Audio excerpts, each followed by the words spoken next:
Thanks very much. 6:06 right now. The first thing on a person's mind after testing positive for COVID-19 has to be the impact on their health. But the second thing may be the impact on their bank account. We have WMAR2 News' Mark Roper outside Johns Hopkins Hospital in East Baltimore. He looked into the costs. Mark, what'd you find out?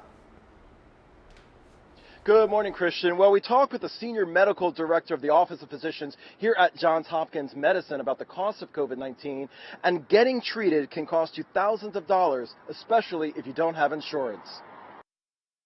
Researchers at the Peterson and Kaiser Family Foundation took a look at the cost to hospitals, patients, and providers for COVID-19 and compared it to similar cost of treatment for pneumonia. The study shows hospital costs, facility, and physician fees make up about 90% of a patient's bill.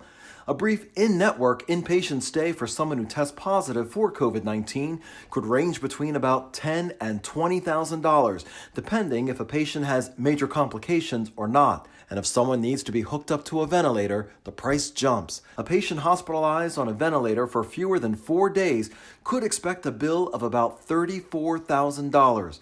But a patient with more serious complications who needs more than 4 days on a ventilator could expect a longer hospital stay of more than 3 weeks at a cost of about $90,000. And that can be a significant amount of money for someone who might not have insurance. There are social workers and other team members and financial support team members in healthcare facilities, in our hospitals, and in our outpatient clinics as well.